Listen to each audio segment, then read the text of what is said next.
UP में operation mafia update. Baahubali और mafia लगे ठिकाने। अब माफिया के वारिसों की बारी।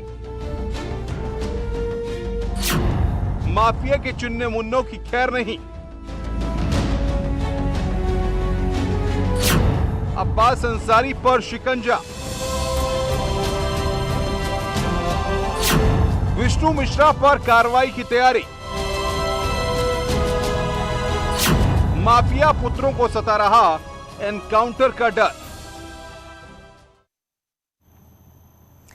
यूपी पुलिस सूबे से माफियाओं के सफाई के बाद अब उनके दागदार दामन वाले बेटों पर कार्रवाई में जुटी है, जिसमें दो बड़े माफियाओं के बेटे टारगेट पर हैं। पहला नाम है मुख्तार अंसारी का बेटा अब्बास अंसारी और दूसरा नाम है बाहुबली विजय मिश्रा का बेटा विष्णु मिश्रा। विष्णु मिश्रा को एसटीएफ गिरफ्तार करके अब यूपी ला रही है। तो मुख्तार अंसारी के बेटे अब्बास के बारे में तो आप जानते हैं, हम आपको बताते हैं विष्णु मिश्रा के बारे में। आखिर कौन है विष्णु मिश्रा? मुश्किल में माफियाओं के मुन्ने विष्णु मिश्रा कौन है? एसटीएफ ने मुंबई से गिरफ्तार किया है विष्णु मिश्रा को। माफिया विजय मिश्रा का बेटा है। मुंबई से यूपी लाया जा रहा है विष्णु मिश्रा को। गैंगरेप और धोखाधड़ी में यह वांटेड था। विष्णु मिश्रा पर रेप और धोखाधड़ी का संगीन आरोप है। पुलिस ने घोषित किया है 1 लाख का इनाम विष्णु मिश्रा के ऊपर। तो यह जानकारी है विष्णु मिश्रा से संबंधित।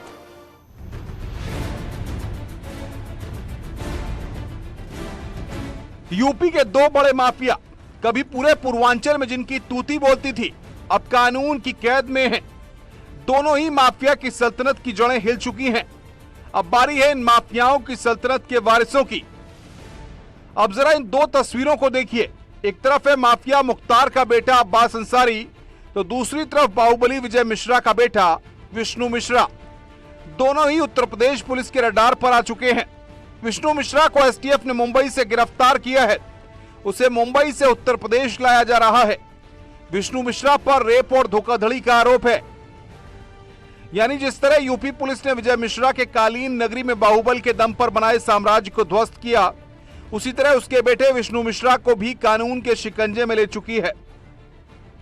एक तरफ विष्णु मिश्रा कानून के शिकंजे में है, तो दूसरी तरफ माफिया अतीक के बेटे अब्बास अंसारी की गिरफ्तारी की कोशिशें लगातार चल रही हैं। एमपीएमएलए कोर्ट से अब्बास के खिलाफ गैर जमानती वारंट जारी हुआ है। अब्बास अंसारी की गिरफ्तारी के लिए पुलिस ने दबिश डाली है।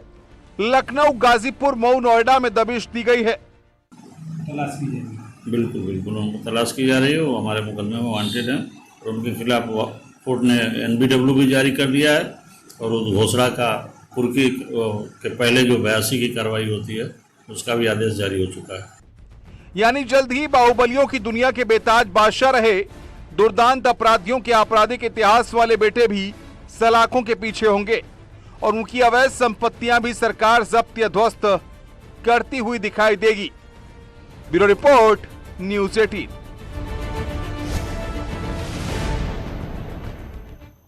तो विष्णु मिश्रा को एसटीएफ यूपी के लिए लेकर निकल चुकी है। तो माफिया विजय मिश्रा की बेटी को अपने भाई के एनकाउंटर का डर सताने लगा है।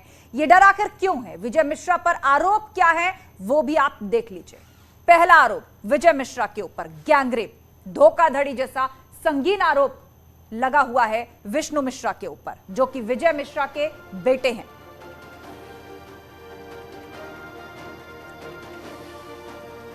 तो हमने आपको बताया कि पुलिस ने 2 साल तक आखिर गिरफ्तार क्यों नहीं किया। जवाब है विष्णु यूपी के बाहर छिपा हुआ था।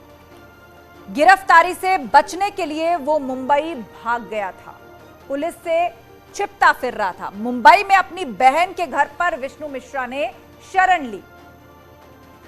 नवंबर 2021 में ठिकाना बदलकर वो पुणे भी पहुंच गया था।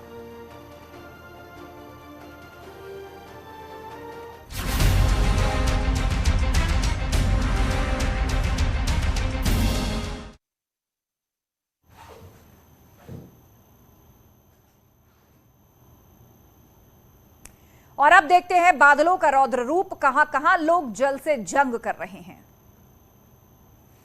बाढ़ बारिश से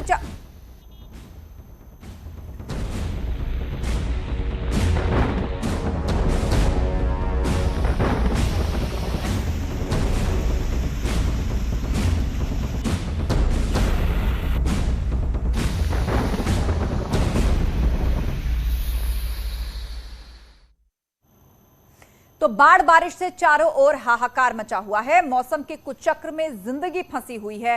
सबसे पहले तस्वीर हम आपको दिखाने जा रहे हैं जो कि हमें झांसी से मिल रही है।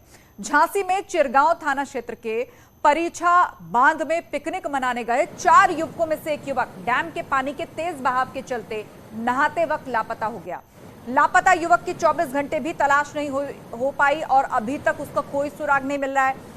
फिलहाल पुलिस प्रशासन गोताखोर की मदद से डैम के तेज बहाव में बहे युवक की तलाश कर रहे हैं।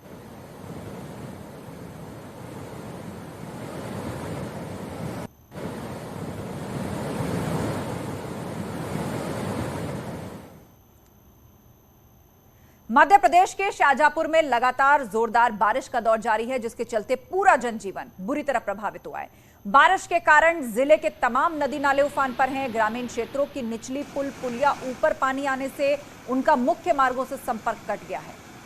जोरदार बारिश के बाद किस तरह तबाही की तस्वीरें सामने आ रही हैं, बादलों का रौद्र रूप दिख रहा है। ये तस्वीर एमपी के शाहजहांपुर से सामने आई है, जहां पर एक पुलिया तेज बहाव के साथ बह गई।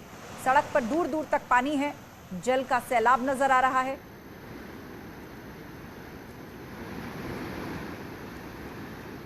शाहजहांपुर में भी लगातार बारिश का दौर चल रहा है, जिसके चलते जिले की कालीसीन, नेवत, लखुंदर तमाम नदियां उफान पर है। छोटे नालों में लगातार पानी बह रहा है और जो शहर के निचले इलाके हैं वहां पर इस तरीके के जलभराव के हालात है, जिसके चलते यहाँ के रहवासी क्षेत्र के लोगों को खासी परेशानी का सामना करना पड़ रहा है। इस बारिश के चलते जनजीवन पूरी तरीके से प्रभावित हुआ है। वहीं लगातार बारिश के कारण जो नदी नालों में उफान आया, उसके कारण ग्रामीण क्षेत्रों की जो छोटी पुल पुलियाएं थी, रपट थी, उनके ऊपर पानी आ गया है और कई गाँवों का संपर्क टूटा है। और इसी बीच लगातार गहरे पानी के चलते लोग इस पुल पुलियाओं को पार कर रहे हैं, जो कि बेहद जानलेवा है। उत्तराखंड, मध्य प्रदेश से लेकर राजस्थान तक कई इलाके सैलाब की चपेट में है। बाढ़ बारिश से कोहराम मचा हुआ है, तो कई जगहों पर लगातार हो रही बारिश से सांसों पर संकट मंडराने लगा है। देखिए जल तांडव की ये तस्वीरें। आसमान से बरसी आफत ने पहाड़ से लेकर मैदानी इलाकों तक लोगों को मुसीबत में डाल दिया है। उत्तराखंड, मध्य प्रदेश, छत्तीसगढ़ और राजस्थान समेत कई राज्यों में हुई बारिश लोगों के लिए मुसीबत का सबब बन गई है। कहीं जमीन खिसकने से लोगों की मुश्किलें बढ़ गई हैं, तो कहीं बाढ़ जैसे हालात बन गए हैं। मध्य प्रदेश के शाहजहांपुर, बैतूल, खंडवा में हर तरफ पानी ही पानी नजर आ रहा है। ज्यादातर जगहों पर सड़कें दरिया बन गई हैं। लेकिन कुछ लोग ऐसे भी जो सैलाब के बीच मस्ती करने से बाज नहीं आ रहे। ऐसे लोग खुद के साथ साथ दूसरों की जिंदगी से भी खिलवाड़ करते नजर आ रहे हैं। कुछ ऐसी तस्वीर मध्य प्रदेश के नर्मदापुरम से सामने आई, जहां सेल्फी लेने के चक्कर में 4 लड़कों की जान आफत में फंस गई। बताया गया कि सैलाब के बीच ये चारों लड़के सेल्फी लेने के लिए तवा नदी में उतर गए और नदी के बीच में एक चट्टान पर पहुंच गए। तभी नदी में पानी का जलस्तर बढ़ गया और चारों नदी के बीच में फंस गए। इसकी जानकारी लगते ही वहां गांव वालों की भीड़ जुट गई और फिर उन लड़कों को बचाने का काम शुरू किया गया। बताया गया कि करीब आधे घंटे की मशक्कत के बाद गांव वालों ने किसी तरह चारों लड़कों को सुरक्षित बाहर निकाल लिया। मध्य प्रदेश के सिर्फ नर्मदापुरम ही नहीं, बल्कि राज्य के कई हिस्से भारी बारिश और बाढ़ की वजह से हलकान नजर आए। लेकिन मध्य प्रदेश देश का इकलौता हिस्सा नहीं है जो आफत की बारिश और बाढ़ की चपेट में है। मध्य प्रदेश के साथ ही उत्तराखंड का भी कुछ हाल ऐसा ही है। कहीं लोगों की जान पर बनाई है, तो कहीं गांव टापू में बदल गए हैं। भारी बारिश और बाढ़ के बाद लोगों को बार बार नदी नालों से दूर रहने की हिदायत दी जा रही है। इसके बावजूद कुछ लोग ऐसे भी हैं जो अपनी जान जोखिम में डालकर इन्हें पार करने की कोशिश करते हुए दिखाई देते हैं। कुछ ऐसी खौफनाक तस्वीरें उत्तराखंड के टिहरी से सामने आई, जहां तेज बहाव के बीच से कुछ लोग गुजरते दिखाई दिए। पानी का बहाव इतना तेज था कि जरा सी चूक बड़े हादसे का कारण बन सकती है। लेकिन मजबूरी में ये लोग किसी तरह सैलाब को पार करते नजर आए। बारिश ने राजस्थान के बड़े हिस्से की भी परेशानी बढ़ा दी है। राज्य के टोंक में इतनी बारिश हुई कि बरसाती नाला उफान पर आ गया। इस बीच ट्रैक्टर चालक ने लापरवाही बरतते हुए पानी के तेज बहाव में ईंटों से भरी ट्रैक्टर ट्रॉली उतार दी। कुछ दूर जाने के बाद ही ट्रैक्टर चालक का बैलेंस बिगड़ गया और ट्रैक्टर ट्रॉली पलट गई। जिस वक्त यह हादसा हुआ, उस वक्त ट्रैक्टर पर ड्राइवर समेत कई मजदूर भी सवार थे। ट्रैक्टर ट्रॉली पलटने के बाद ड्राइवर समेत 3 लोग किसी तरह तैरकर नाले के किनारे पहुंचे, जबकि 2 मजदूर पलटी हुई ट्रॉली पर खड़े होकर अपनी जान बचाने की कोशिश करते रहे। इस बात की जानकारी मिलते ही आसपास के लोग वहां पहुंच गए और उन दोनों की जान बचाई। अब बात गुजरात की, लगातार हो रही बारिश ने गुजरात के मेहसाणा को नदी में बदल दिया। सड़कों पर बहते पानी की वजह से शहर तेज रफ्तार नदी जैसा दिखने लगा और कमर तक पानी भर जाने की वजह से गाड़ियां रेंगती नजर आईं। मेहसाणा के कई इलाकों में अब तक इतनी बारिश हो चुकी है कि लोगों के घरों में पानी भर गया है और कई इलाकों का आसपास से संपर्क टूट गया है। सड़कों पर तो इतना पानी भर गया कि वहां से गुजरने वाली कई गाड़ियां रास्ते में ही बंद हो गईं, जिसके बाद लोग धक्का देकर उन्हें ले जाते हुए दिखाई दिए।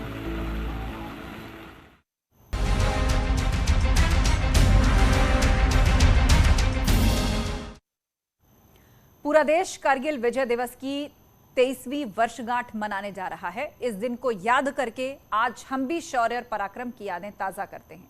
देश के अलग अलग हिस्सों में पूर्व सैनिकों के सम्मान में श्रद्धा सुमन अर्पित किए जा रहे हैं। इसी पर है हमारी खास पेशकश, पराक्रम को प्रणाम।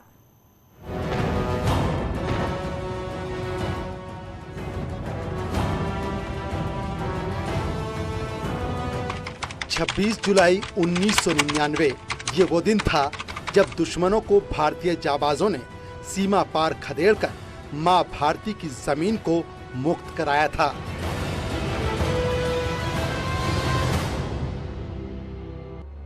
छब्बीस जुलाई 1999 ये वो दिन था जब कारगिल की धरती पर बुरी नजर डालने वालों को मुंह तोड़ जवाब देते हुए रणबांकुरों ने पाकिस्तान के छक्के छुड़ाए थे। 26 जुलाई 1999 ये वो तारीख थी जब पाकिस्तानी घुसपैठियों पर करारा प्रहार करते हुए परमवीरों ने ऑपरेशन विजय फतह की थी। 26 जुलाई 1999 ये वो मुहूर्त था जब 60 दिन के अंदर भारतीय सेना के जवानों ने पाकिस्तानी कायरों को धूल चटाई थी। 26 जुलाई 1999 ये वो वक्त था जब कारगिल की ऊंची चोटियों को नापाक दुश्मनों से आजाद कराया था। 23 साल बाद आज भी उन शूरवीरों को देश याद कर रहा है और पूरा देश कारगिल विजय दिवस मना रहा है।